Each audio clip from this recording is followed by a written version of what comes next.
This is a Cretaceous monogyna, or a common hawthorn tree.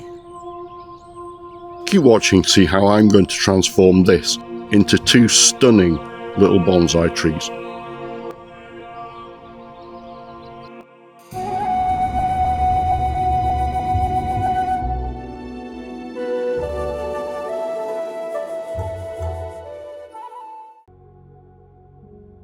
Air layering is a propagation technique used in bonsai and horticulture to encourage the growth of roots on a tree branch or a trunk whilst it's still attached to the parent plant. The purpose is to create a new independent tree at that point with its own root system, allowing for easy cloning of desirable varieties. It's a way of turning one tree into many. I've not discussed this bonsai tree yet on the channel. It's a tree which I picked up from someone on Facebook. Now, I always like to make the point that I'm a big fan of the smaller trees, shohin and marmay trees, and to that end, when I first saw this tree, I immediately thought there's a super shohin tree, particularly in the top half of the tree if you look at this part. And so my immediate thought was to air layer this top part off the tree.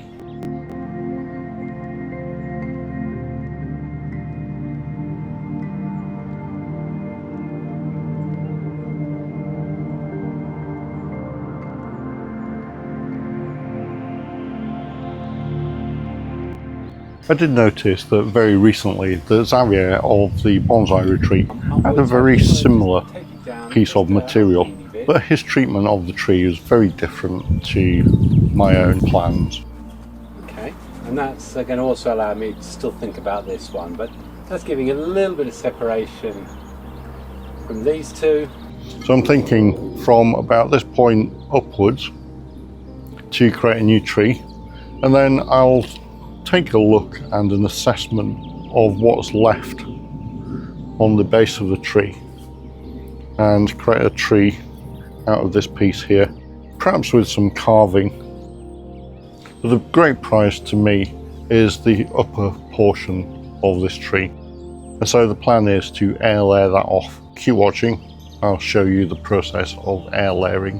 I've had success with air layering various trees in the past. However, I've never air layered something quite as thick as this, so it can prove to be a challenge, particularly stripping off the bark in the appropriate portion of the tree. If we look into the tree, I'm considering that the air layer should be at about this point. All that means is that this branch is not going to feature in the design of the tree in any way. So I'm going to remove that, and my air layer is actually going to be around this portion of the tree, perhaps with the upper cut just above where this branch currently is. So the first thing I need to do is go around and remove branches that will be in the way of me performing that air layer, and just try and clean it up so I can get in there to ring bark the tree.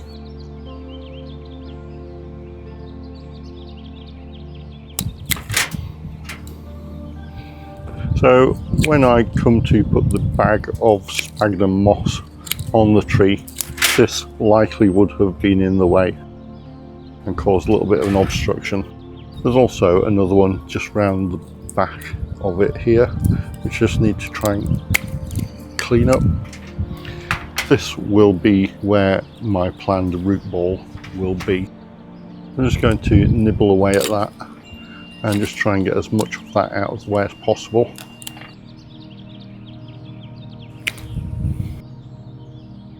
The bark is quite thick on here, so it could be a bit of a challenge to remove that. Nevertheless, let's give that a go. I don't really have a vision as yet for what will happen with this bottom portion of the tree, but I imagine the tree will be somewhere here for the lower portion. There'll probably be a large scar here, which we can carve, make into some kind of feature, or potentially hide round the back of the tree. But that's certainly a project for the future. I'm more concerned at the moment with this upper portion of the tree and what we can do with that. In terms of the timing of this process, it's currently the beginning of June, and I've already started the process of air layering a number of other trees. So this is quite a late one for me. What you need to do in terms of setting up air layers is to wait until the leaves have hardened off, at which point they've recouped the energy that was expended on creating them for the tree. So I've now got a cut around the top. What I need to do is I need to create a cut lower down, but obviously this is a problem because the surface is uneven, and it may well be that I have to just remove the bark in chunks around the tree as I go and clean it up afterwards.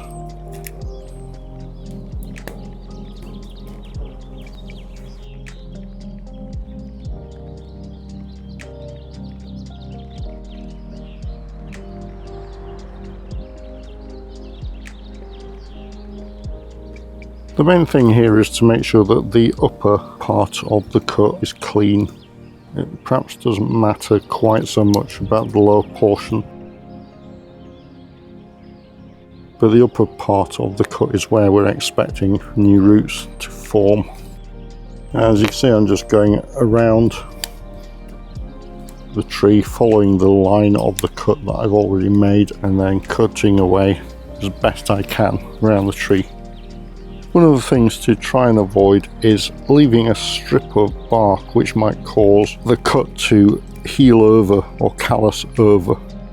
So I want a clear strip all the way around the tree with no bark on it.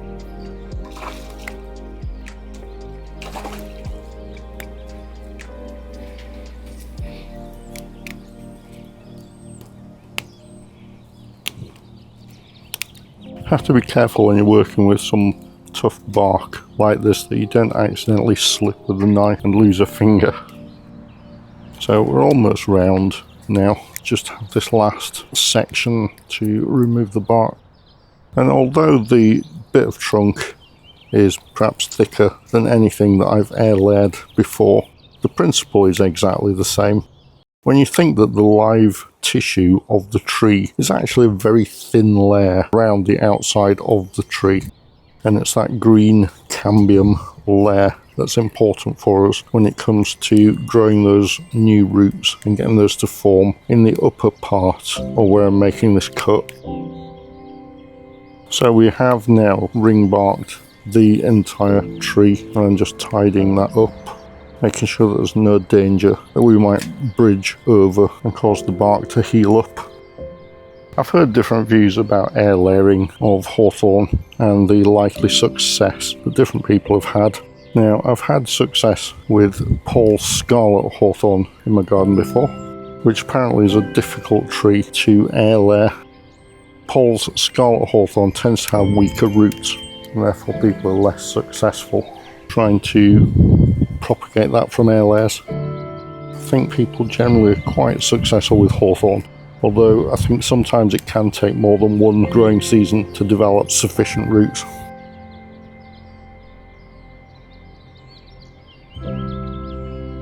So here we are, we ring barked the tree there. So now what I need to do is get some sphagnum moss around there, secure that in place, and then just pop the tree somewhere where that will remain quite warm without drying out, and that will hopefully promote vigorous growth of roots in the tree there.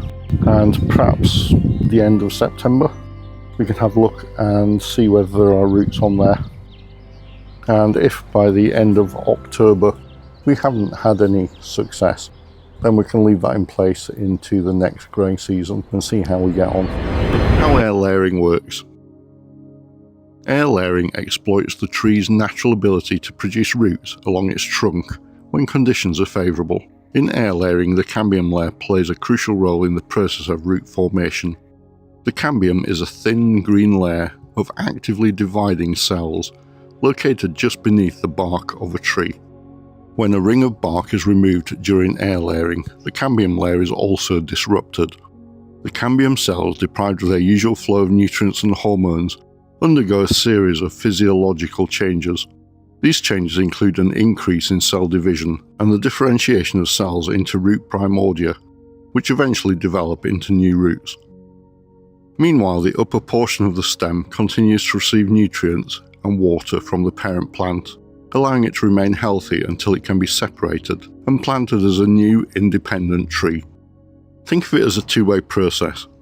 The water and nutrients the tree needs are flowing up the tree, and the energy and hormones generated by the leaves are flowing down.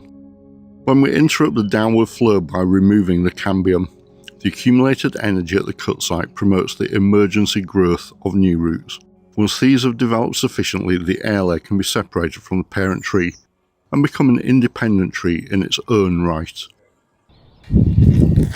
I've got here a fresh bag of sphagnum moss, so I'm just going to take some of that out of there, cut it up a bit more finely, and then I'm going to get that into a bag around the tree and also apply a bit of rooting hormone.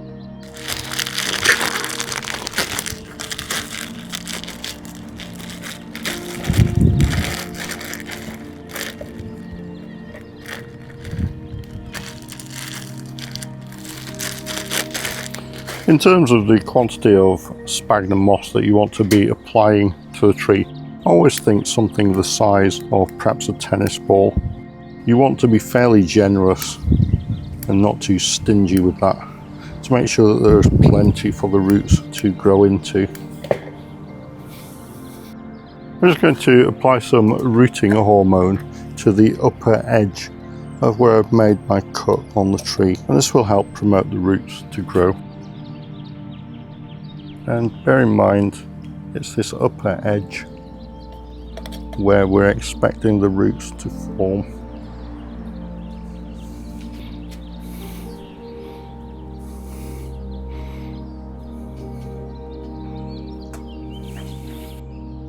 Some people might say it's not necessary, but any little bit that helps is worthwhile.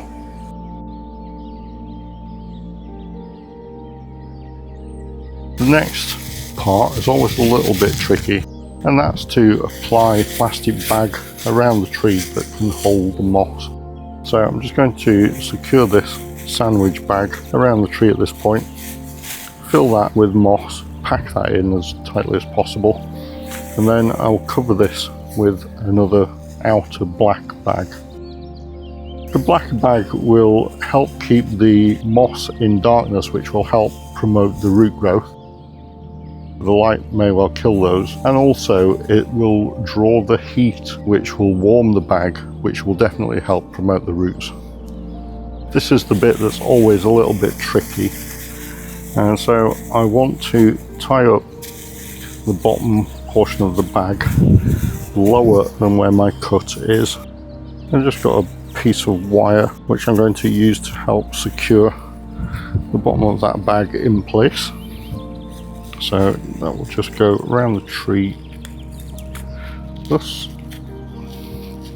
and just tie that off to tighten that up a bit.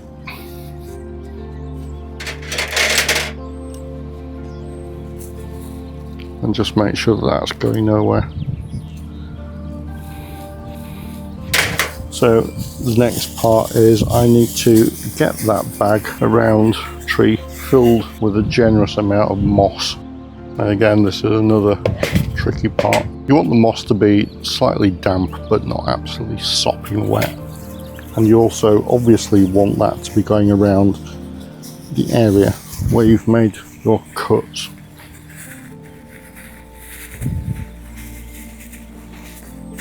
So I'm just packing that in around all sides.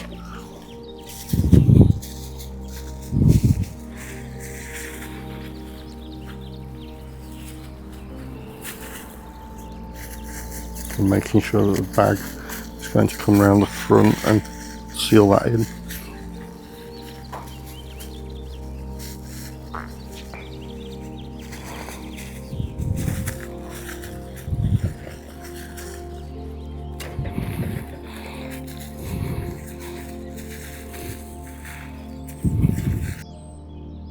So that is about tennis ball sized. applied all the way around the trunk.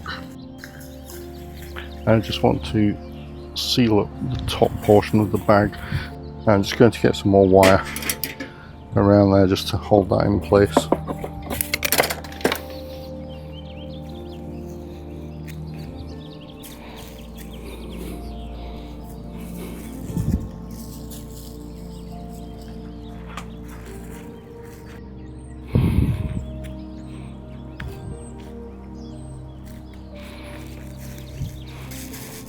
And then just more tightly seal that up around the top.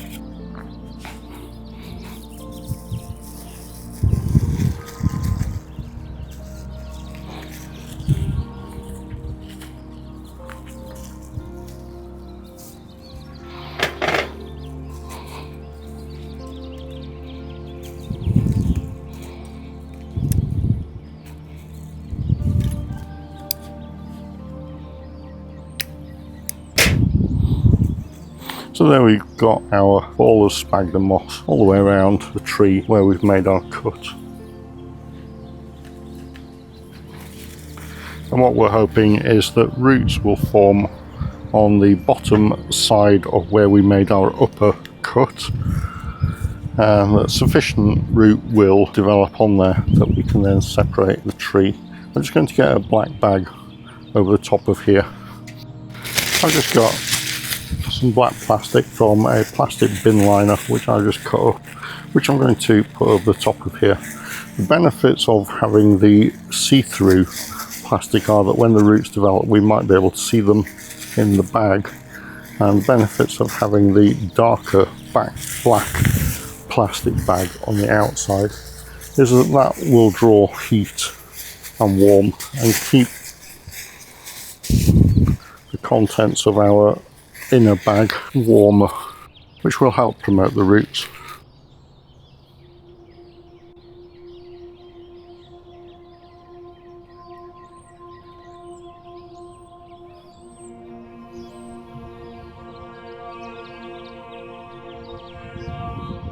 So there we go, our air layer is all in place now, and I just need to put this in a quiet corner of the garden where it will get some sunlight, which will warm up the bag and help promote that root development.